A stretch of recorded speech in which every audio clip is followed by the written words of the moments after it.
계속하고 기도에 깨어 있으라. 자, 우리가 지금 이 기도 학교를 하고 있습니다. 기도를 배우고 또 기도를 하게 되고 함께 기도하게 되는 학교죠. 그래서 성도들과 함께 매일 10분 이상씩 기도하자 이런 마음을 갖고 기도에 매진하고 있습니다. 또 두 번째는 우리 이제 11월 1일부터 다니엘 기도회가 20일간 시작이 되는데 저는 참 기대가 돼요. 왜냐하면 저기 이제 사진에 나와 있는 뭐 대단한 강사 때문만이 아니라 기도의 자리에 나가게 돼서 기대가 된다라는 거예요. 우리가 저녁마다 함께 모여서 정말 몇 분이 오든지 간에 이 시간을 우리가 정말 전심으로 기도해야 되겠다 이 마음을 갖고 우리가 함께 기도를 계속하고 기도에 깨어있는 우리들이 되면 좋겠어요. 어느 때보다도 요즘에 이제 주일 예배 때 설교도 기도에 대해서 또 말씀을 나누고 있습니다. 그러니까 기도에 대한 말씀을 주일 항상 준비를 하고 또 오늘 이 수요 예배도 기도에 대한 주제로 말씀을 나누게 되고 또 기도학교를 통해 또 기도를 배우고 또 어느 때보다도 집중적으로 기도하겠다라고 이 가을이 정말 기도의 계절이 아닌가 싶습니다. 그러나 오늘 제목처럼 이번 가을로 이 기도가 끝나지 말고 기도 생활이 이제 시작이 된 거예요. 계속 기도할 수 있는 우리들이 되어야 한다는 것이죠. 그래서 기도를 계속하고 무엇보다 깨어 기도하는 우리들이 될 수 있기를 바랍니다. 오늘 본문 2절 3절 우리 같이 읽겠습니다. 시작. 기도를 계속하고 기도에 감사함으로 깨어 있으라. 또한 우리를 위하여 기도하되 하나님이 전도할 문을 우리에게 열어주사 그리스도의 비밀을 말하게 하시기를 구하라. 내가 이 일 때문에 매임을 당하였노라. 자, 첫 번째 기도를 어떻게 하라? 계속하라. 공동 번역 성경에서는 꾸준히 기도하라. 그러니까 우리가 기도하다가 얼마나 이제 쉽게 포기합니까? 근데 오늘 이 사도 바울은 골로새 교회 성도들에게 계속 기도하라고 합니다. 꾸준히 기도하라고 하고 있어요. 영어 성경에 보니까 give up playing 이렇게 돼 있더라고요. 그 기도를 포기하지 말라고 하더라고요. 그럼 우리는 기도를 하되 꾸준히 포기하지 않고 계속 기도해야 됩니다. 대부분 우리는 언제 기도합니까? 필요한 것이 있을 때 기도하지 않습니까? 물질이 필요할 때. 지금 입시철인데 이제 입시를 앞두고 많은 고3 학부모들이 재수하는 또 학부모들이 기도를 하고 있어요. 취업을 앞두고 기도합니다. 결혼을 앞두고 기도하죠.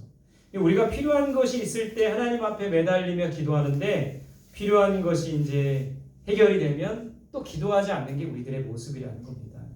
또 우리가 언제 기도합니까? 힘들 때 기도하지 않습니까? 몸이 아플 때, 우리 아들이 군대 갈 때, 또 인간관계에 어려움을 겪을 때, 힘들고 어려운 일을 만날 때 기도해요. 근데 그 힘든 것이 또 지나고 나면 기도를 잃어버리는 게, 기도를 쉬고 있는 게 우리들의 모습이라는 겁니다. 그래서 기도는 항상 해야 되는 거예요. 꾸준히 해야 되는 것이죠. 쉬지 말고 기도하라고 했습니다. 기도를 계속하는 우리들이 될 수 있기를 바랍니다. 두 번째, 기도의 감사함으로 뭐하라? 깨어 있으라. 기도는 감사하는 마음으로 해야 됩니다. 빌립보서 4장 6절 7절에도 감사함으로 하나님께 아뢰라. 아무것도 염려하지 말고 모든 일에 감사함으로 하나님께 아뢰라. 하나님께서는 감사 기도를 기뻐하시며 감사 기도를 받으신다는 거예요. 여러분, 우리가 없는 것에 불평하지 말고 주신 것에 감사할 수 있으면 좋을 것 같습니다.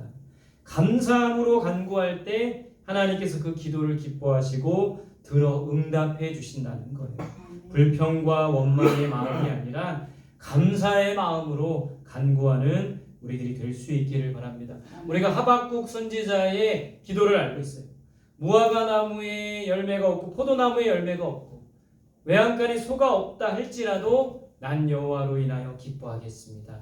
이 하박국의 찬양과 기도를 우리가 배워야 된다는 거죠. 이것도 없고 저것도 없고 없는 것 투성이지만 없는 것에 불평하지 말고 주신 것에 감사하는, 주신 것에 감사하며 감사함으로 기도하는 우리들이 될 수 있기를 바랍니다.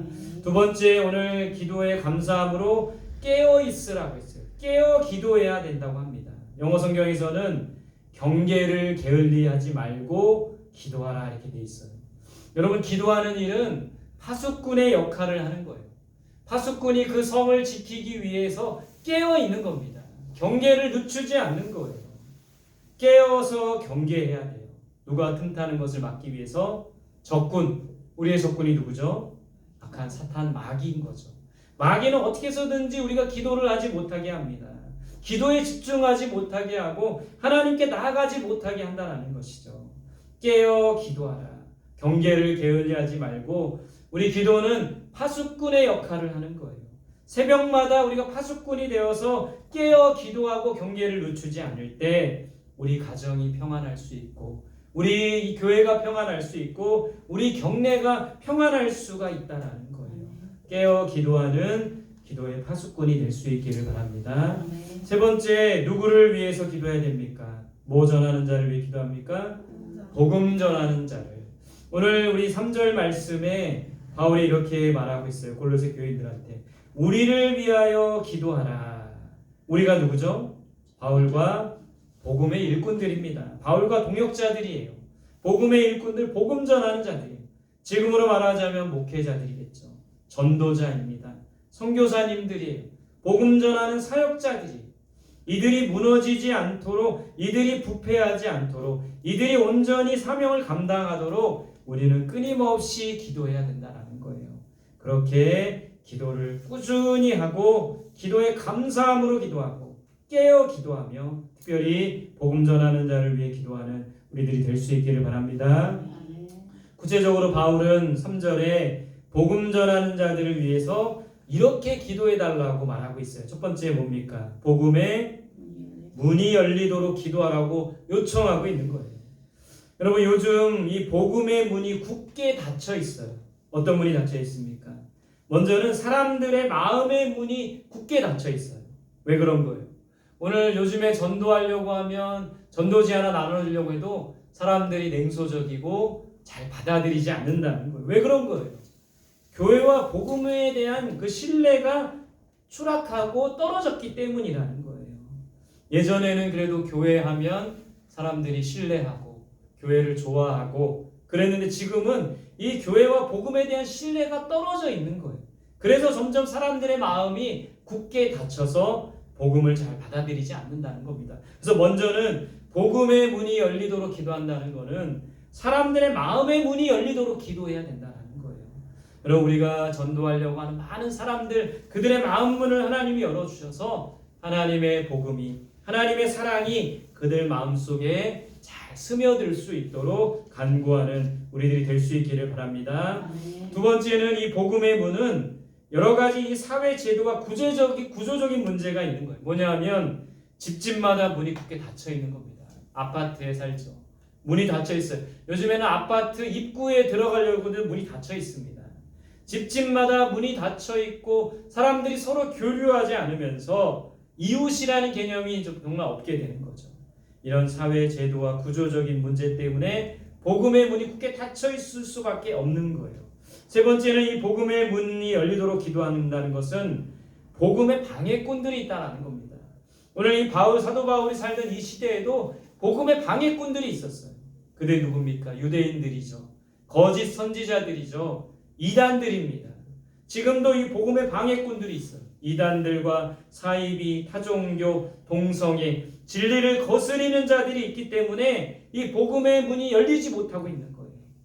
복음의 사람들의 마음의 문이 활짝 열리도록 또 집집마다 그런 문이 활짝 열리도록 복음의 방해꾼들의 그런 계략들이 파해지고 하나님의 복음이 편만히 전해지도록 복음의 문이 열리도록 간구하는 우리들이 될 수 있기를 바랍니다. 두 번째 바울은 그리스도의 무엇을 말하도록 기도해달라고 했어요. 비밀을 말하도록. 이 그리스도의 비밀이 뭘까요? 에베소서 3장 3절부터 6절에 보면 그리스도의 비밀이 나옵니다. 근데 그 그리스도의 비밀을 바울에게 계시로 알려주셨대요. 이 그리스도의 비밀을 많은 사람들에게 알려준 것이 아니라 바울에게 계시로 알려주셨다고 합니다. 그리고 에베소 3장에 보면 이 비밀은 이방인들이 복음을 통하여 그리스도 안에서 상속자가 되고 몸의 지체가 되고 약속에 참여하는 자가 되는 것이 바로 이 그리스도의 비밀이라고 말하고 있어요. 간단히 말하면 그리스도의 비밀은 이방인들이 예수 그리스도를 통해 구원받고 하나님의 자녀가 되는 것을 말하는 겁니다.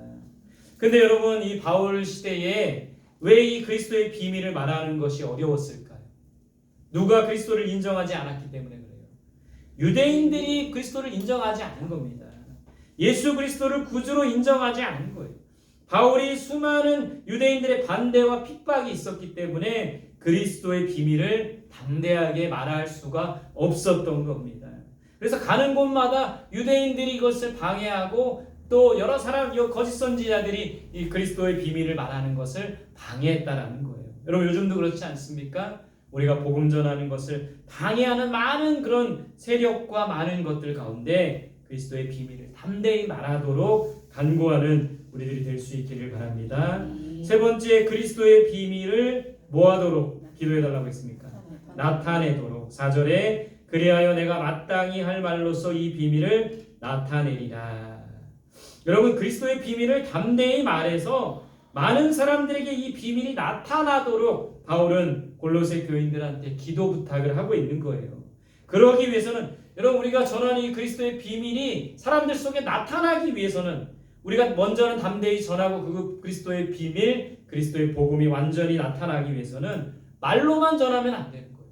말로만 전해봤자 사람들에게 이 그리스도의 능력이, 복음의 능력이 나타날 수가 없는 겁니다. 말로만 전하지 말고 우리 또 뭘로 전해야 돼요? 삶으로 전해야 되는 거예요. 예수 그리스도를 말로만 전하면 안 되는 거죠. 예수 그리스도처럼 살아야 되는 거죠. 그럴 때 많은 사람들에게 그리스도의 비밀이, 그리스도의 복음의 능력이 나타나게 된다는 겁니다.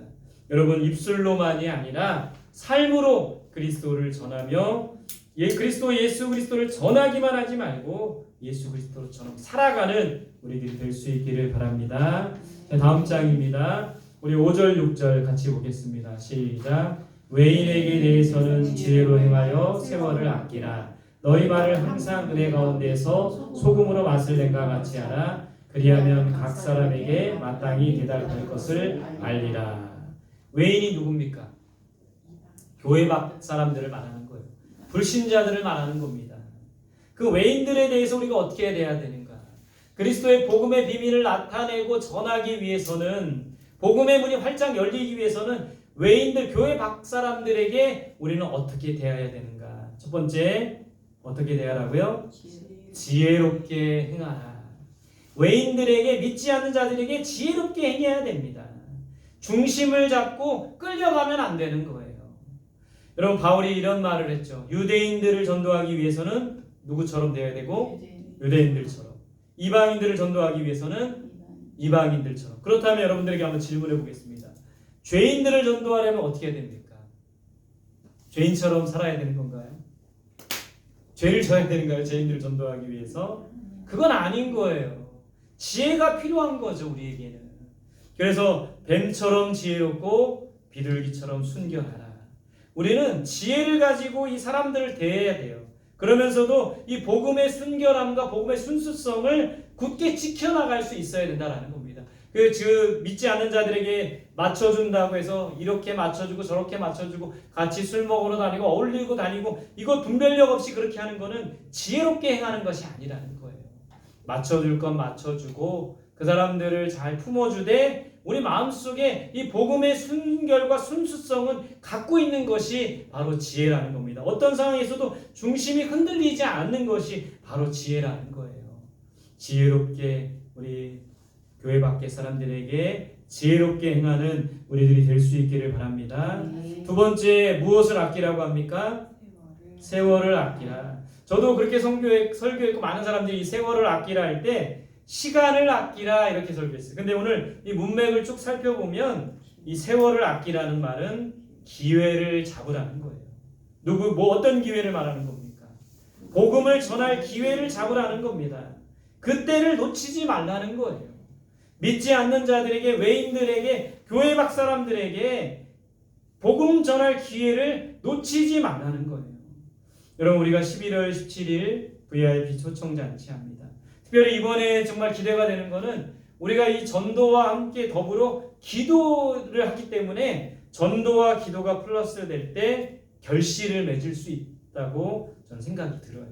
그래서 이 기도학교를 통해 다니엘 기도회를 통해 우리가 기도할 기회도 잡으면서 전도할 기회를 잡고 하나님이 주신 마음을 갖고 우리 전도 대상자들에게 믿지 않는 자들에게 복음을 전할 수 있는 그런 기회가 되면 좋겠습니다. 우리 가족들에게 이웃들에게 초청하고 복음을 전하고 그리스도의 그 복음의 비밀을 담대히 말할 수 있는 우리들이 될 수 있기를 바랍니다. 세 번째, 외인들에 대해서 어떻게 하라고 합니까? 어떻게 말하라? 은혜롭게 말하라. 말이 굉장히 중요한 거예요. 말을 잘해야 전도할 수가 있습니다. 어떤 말을 해야 될까요? 은혜로운 말을 하라고 합니다. 긍정의 말, 칭찬과 격려의 말, 사랑의 말, 사람을 세우는 말을 해야 돼요. 오늘 이 성경에서는 특별히 소금으로 맛을 낸과 같이 하라. 그러니까 우리가 이 말을 맛깔나게 해야 되는 거예요. 적절한 말을 해야 된다는 겁니다. 그러기 위해서는 말할 때도 하나님의 은혜를 구해야 돼요. 하나님의 지혜를 구해야 됩니다. 지혜롭게 행하고 은혜롭게 말하고 기회를 잡아서 복음을 전할 때 결실을 맺을 수가 있다라는 거예요. 여러분이 복음을 전하기 위해서 그리스도의 복음을 말하기 위해서 지혜롭게 행하고 은혜롭게 말하고 기회를 잘 잡는 우리들이 될 수 있기를 바랍니다. 마지막으로 오늘 사도 바울은 두기고라는 사람에 대해서 오늘 소개하고 있습니다. 우리 7절입니다. 같이 볼게요. 시작. 두기고가 내 사정을 다 너희에게 알려주리니 그는 사랑받는 형제요 신실한 일꾼이요 주 안에서 함께 종이된 자니라. 두기고라는 사람은 이름 뜻이 행운의 아이라는 뜻을 갖고 있습니다. 이 사람은 아시아 출신이고요. 바울의 3차 전도 여행 때 바울을 수행한 신실한 동역자입니다. 그리고 바울이 로마 감옥에 투옥될 때 그 교회들에게 편지, 감옥에서 쓴 편지를 에베소 교회와 골로새 교회에 전달했던 그런 사람이 바로 두기고예요. 그리고 이 두기고는 디도가 이제 사역을 마치고 나서 후임으로 그레데와 에베소 교회에 사역을 했던 그런 사람입니다. 정말 귀하고 신실한 바울의 동역자였던 것이죠. 이 두기고는 어떤 사람이었습니까? 첫 번째, 뭐 받는 형제였다? 네, 사랑받는 형제였다. 여러분, 우리는 하나님께 사랑받는 자가 될 뿐만 아니라 사람들에게 사랑받는 자가 되어야 돼요. 가깝게는 가족들에게 사랑받는 자가 되어야 합니다. 동역자들에게 사랑받는 자가 되어야 돼요. 외인들에게조차도 사랑받는 자가 되어야 됩니다. 그러기 위해서는 뭐가 좋아야 돼요? 인격과 성품이 좋아야 합니다. 늘 사랑으로 품을 수 있는 사람이 되어야 된다는 거예요. 오늘 두기고와 같이 사랑받는 형제, 하나님께 사랑받을 뿐만 아니라 사람들에게 사랑받는 형제, 특별히 동역자들에게, 가족들에게 사랑받는 우리들이 될 수 있기를 바랍니다. 두 번째, 이 두기고는 어떤 사람이었어요? 어떤 일꾼이었죠? 신실한 일꾼이었대요. 믿을 만한 일꾼이었던 거예요. 믿음을 주는 사람이 되어야 됩니다. 믿고 맡길 사람이 없는 거예요. 하나님께서 보실 때도 믿을 만한 일꾼이 없는 거예요. 사람들이 볼 때도 믿을 만한 일꾼이 없는 거예요. 우리는 하나님과 사람들에게 믿음을 주는 사람이 되어야 합니다. 신실한 일꾼이 되어야 된다는 거예요. 그런 우리들이 될 수 있기를 바랍니다. 세 번째는 어떤 사람이었어요? 주 안에서 함께 종이 된 자. 우리는 서로 종이 되어야 합니다. 종이 되어 섬기는 자가 되어야 돼요. 근데 대부분 주인 되려고 합니다. 내가 대장 되려고 하는 거예요. 내가 으뜸이 되려고 하는 거예요. 종이 되라고 말하고 있어요. 오늘 두기고처럼 주 안에서 함께 종된 자가 되어야 돼요. 종이 되어 낮아지고 섬길 수 있는 우리들이 되어야 합니다. 예수님께서 제자들에게 이런 말씀하셨죠. 너희 중에 으뜸이 되고자 하는 자는 종이 되고 너희의 종이 되고 너희를 섬기는 자가 되어야 할 것이다. 여러분, 우리는 다 주인 되고 싶어 합니다. 대장 되고 싶어요. 대접받고 싶어요. 으뜸이 되려고 합니다. 그런 속에서 오늘 바울이 말한 것처럼 함께 우리가 종이 되자, 이 마음을 가지고 두기고를 함께 종이 된 자라고 소개했던 거예요. 종이 되어 낮아지고 섬기는 우리들이 될 수 있기를 바랍니다. 예수님처럼 섬김의 종이 되고 정말 섬기는 그런 리더들이 되는 우리들이 될 수 있기를 간절히 소망합니다. 함께 기도하겠습니다. 주신 말씀 붙들고 기도합니다. 첫 번째는 기도를 계속하고